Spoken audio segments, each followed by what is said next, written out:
네, 오늘 이야기 나누고 싶은 거는 우리 한국 화랑의 역사를 한번 이렇게 돌아보도록 하죠.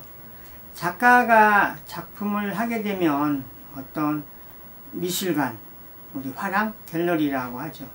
갤러리 또는 뭐 대안공간을 통해서 작품을 이렇게 발표를 하면서 거기에서 전시가 이루어지고 또 작품에 대한 평가를 받고 또 작품이 뭐 판매되기도 하죠. 그리고 일반인들은 뭐 지금이야 별로 그렇지 않지만 또 어떤 미술관이나 화랑에 대한 구별이 어렵다. 어떻게 다르냐 이런 질문을 더러 하기도 하는데요. 가장 큰 다른 점은 그냥 편하게 말씀을 드리면 미술관은 작품을 이렇게 보여주고 이렇게 전시를 하고 하지만 상행이 팔 수는 없는 것이죠. 그렇지만 우리가 아는 갤러리 화랑은 처음에 목적 자체가 작품을 판매를 하기 위한 곳이죠. 그래서 전시를 하면 당연히 작품을 팔고, 그래서 같은 전시를 보여주지만 작품을 파는 화랑은 미술관과는 또 다른 거죠.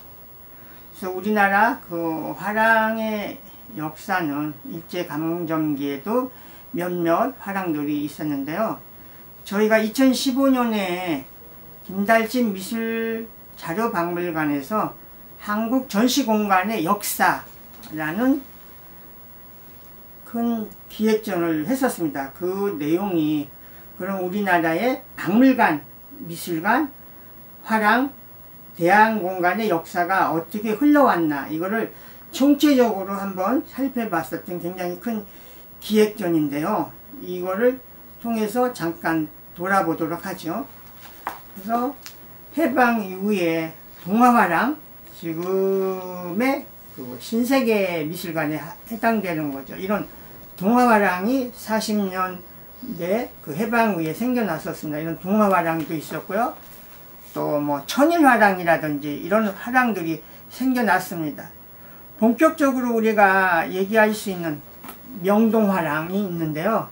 명동화랑 그 처음에 만드셨던 김문호 선생님이 지금 타계를 했어요. 그래서 우리 화랑사에서는 가장 또 이야기되는 그런 대표적인 화상이죠. 그래서 그분이 명동화랑을 개관을 해서 그 당시 해와 오늘이 한국전, 또 한국현대미술 1957년부터 72년까지 이런 전시를 하면서 굉장히 미술사적인 이런 전시를 명동화랑에서 끊어냈습니다.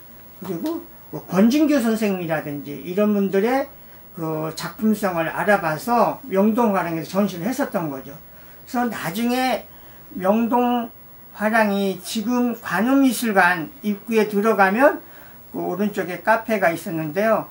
거기에서도 잠깐 운영하기도 했었는데 그 이후에 그 안타깝게 그 명동화랑의 김문호 사장님이 타계를 했었었죠. 그래서 또 이분의 그 활동 이런 것들이 나타나고요. 또 현대미술이라는 잡지를 선생님이 창간해서 표지가 김한기 선생님의 노란 점 그림 이런 것들이 표지로도 나왔었는데 이 또 현대미술이라는 잡지가 오래 가지 못했습니다. 그래서 폐간이 됐고요. 그 이후에 우리가 이제 얘기하는 현대화랑, 지금 갤러리 현대죠. 이 현대화랑이 우리나라의 이제 상업화랑의 본격적인 화랑의 대표 주자로서 시작을 했죠. 그래서 처음에 인사동에서 화랑을 열었다가 70년입니다. 그리고 그 위에 지금 우리가 얘기하는 사간동, 그리고 이사를 했습니다. 그래서 지금 동십자가 옆에 있는 것이 현대화랑의 그 구간이고요. 또 그 몇 년 후에 갤러리 현대가 그 안쪽에 신관을 졌죠. 그래서 이게 지금 갤러리 현대 구간이죠. 그때 했었을 때 그 브로셔입니다. 그래서 여기에 보면 현대화랑의 그 주요한 전시라든지 이런 것들이 쭉 이렇게 목록으로 정리가 됐죠. 그래서 어쨌든 우리나라 가장 큰 메이저 화랑을 얘기할 때는 그 갤러리 현대를 빼놓을 수가 없습니다. 그리고 그 갤러리 현대는 우리가 알고 있듯이 박명자 사장님, 지금은 이제 뭐 회장님이시죠. 그분이 우리나라의 중요한 근대 작가 뭐 이중섭, 박수근, 청경자 정말 이 많은 작가들의 전시를 거기에서 다 꾸며낸 거예요. 그래서 작가들은 정말 갤러리 현대에서 한번 초대를 받아보고 싶다 이런 이야기가 나올 정도로 현대화랑 이런 많은 전시 이런 거를 펼쳐냈죠. 그리고 또 현대화랑은 한때 그 화랑이라는 잡지를 만들었었고요. 또 지금 그 진화랑이라고요. 그 경복궁 옆에 진화랑이 있었습니다. 그 유진 회장님 지금은 타계를 하셨었지만 이 진화랑이 있었고요.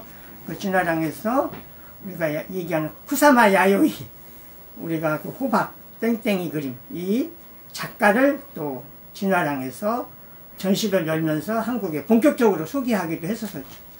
우스갯소리로 우리가 그 당시 진선미 화랑이 있었다. 그래서 진은 유진, 선은 선화랑의 김창실, 미는 미화랑의 이난영 선생에서 진선미 화랑이 있었다. 이런 우스갯소리도 했고요.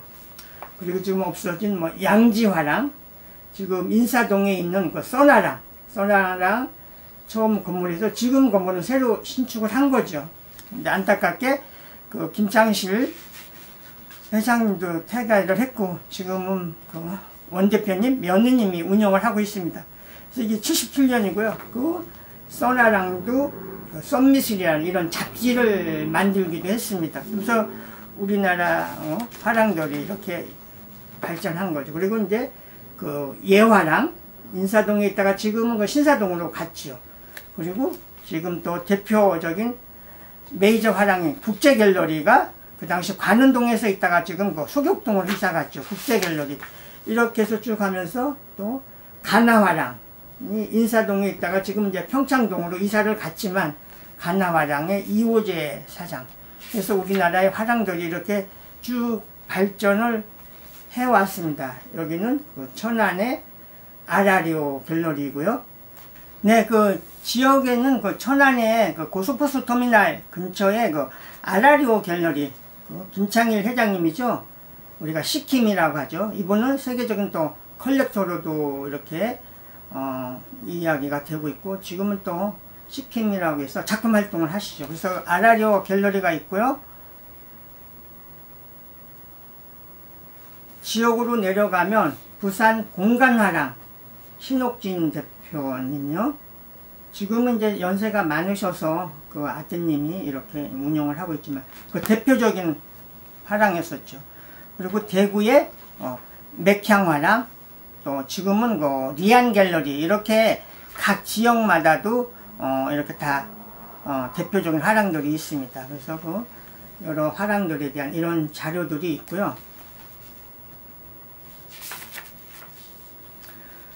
또 우리가 일반적으로 그냥 화랑 이렇게 얘기를 하지만 화랑의 그 성격이 조금 크게 저는 세 가지로 나눠서 이야기를 하고 있습니다. 그냥 화랑에서 우리가 본인들이 우리가 기획전이라고 하죠. 작가를 초대해서 전시를 보여주고 이렇게 기획전을 해가는 이런 화랑, 대다수 메이저 화랑들이 이런 것이죠. 또 하나는 인사동이라든지 뭐 여기저기 많이 있는 대관을 위주로 하는 화랑입니다. 그거는 그 공간을 필요로 하는 사람이 어떤 돈을 내서 그거를 빌려서 이렇게 전시를 하게 되고, 또 화랑주는 빌려주는 거로 이렇게 하는 거죠. 그런 화랑이 있고, 또 하나는 어떤 화랑이라는 간판을 붙였는데 화랑이 어떤 기능보다는 이렇게 중개 화랑이라고 하죠. 어떤 작게 열어서 어떤 큰 작품, 어떤 급한 작품을 사서 이런 걸 또 다른 화랑이 한다든지, 또 이런 걸 해서 어떤 뭐 이렇게 옥션에 내놓는다. 이렇게 중개 화랑, 뭐 일본 말로 나카마 화랑이라고 하죠. 인사동 가면 그런 화랑들이 있습니다. 그래서 화랑도 이렇게 크게 3등분이 되어 있고요. 요즘 참 또 화랑이 어렵습니다. 어떤 화랑의 이게 굉장히 변화의 속도가 많은 거죠. 그래서 지금 화랑의 운영 체제 자체가 그 화랑의 대표에서 1세대로 넘어가고 있습니다. 그래서 예를 들어서 갤러리 현대 같은 경우 그 아들인 도용태 씨, 간아트센터는 그 아들인 이정용 씨, 또 오래전에 그 동산방 화랑 같은 경우 그 박주현 회장에서 박우홍 그 아드님으로 이렇게 화랑들도 세대 교체가 됩니다. 얼마 전에 박영덕 화랑도 그 아들한테 이렇게 했어요. 그렇게 화랑들이 이렇게 세대 교체가 이루어진다는 걸 말씀을 드릴 수가 있고요. 또 요즘 그 미술 시장이 이런 옥션이라든지 또 아트페어 이런 데로 넘어가서 실질적으로 화랑에서 전시를 해서 작품 팔기가 굉장히 어렵다. 실제 어렵고요. 이런 얘기들이 많이 생겨나고 있습니다. 그래서 우리나라에 대표적인 건 아트페어가 있습니다. 아트페어는 여러분들이 아시는 것처럼 미술 장터예요. 그래서 대개가 우리 그 코엑스에서 열려서 큰 공간을 빌려서 이렇게 파티션을 해서 구역을 줘서 각 화랑들이 거기 나가서 가지고 있는 작품을 판매를 하는 거죠. 그래서 거기는 정말 어떤 판매를 위주로 하는 미술 장터. 그래서 보통 뭐 4일에서 5일 짧게 열려서 거기에서 이제 작품을 파는 거죠. 그래서 요새는 작품을 이런 옥션이나 아트페어에 가서 이렇게 산다. 그리고 아트페어는 여러 화랑들이 가지고 나와서 또 작품의 가격이 비교가 되고 그러니까 구매자들이 취사 선택에 용이한 점 이런 것이 있기 때문에 또 아트페어를 선호를 하는 거고요. 그래서 그 대표적인 우리나라의 아트페어는 키아프라고 있습니다. 그래서 2002년에 부산에서 코엑스에서 시작을 했는데 지금은 보통 해마다 9, 10월에 열리죠. 그러니까 코엑스 열리고 그리고 역사로는 가장 오래된 게 이제 화랑미술제거든요. 이거는 올해가 39회예요. 그래서 보통 3월이나 이런 때 이제 해마다 또 이렇게 코엑스에서 열리는데요. 요번 화랑미술제가 3월 4일부터 3월 7일까지 코엑스 3층 C홀에서 열립니다. 그래서 VIP 초대가 3월 3일날 있고요. 이런 식으로 또 우리가 얘기하는 화랑들의 모임이 한국화랑협회가 있고 이번에 화랑협회 회장이 웅갤러리 최웅철 회장에서 금산갤러리 황달성 회장으로 이렇게 바뀌었습니다. 그래서 회장의 임기는 2년이고요. 또 화랑 또 화상들 이분들이 또 이렇게 운영해 나가고 이런 거에 대해서 또 많이 힘이 실려져야 되고 또 이 어려운 시기에 이런 것들이 잘 극복해 나가야 되지 않을까. 또 우리가 작품과 전시장과 또 어떤 화랑 또 이렇게 중개하는 이런 화상들의 역할이 점점 커가고 있는 거죠. 그래서 우리가 외국의 어떤 사례를 들더라도 한 작가가 성공하기까지는 그 화상과의 끈적끈적한 이런 관계로 해서 한 작가가 화상을 통해서 발굴이 되고 미술사에 또 이렇게 자리매김을 해서 그런 화랑 또 어떤 화상의 역할이 굉장히 또 중요해지는 그런 시기입니다. 이상 우리나라 어떤 화랑에 대한 거를 이렇게 말씀드렸습니다.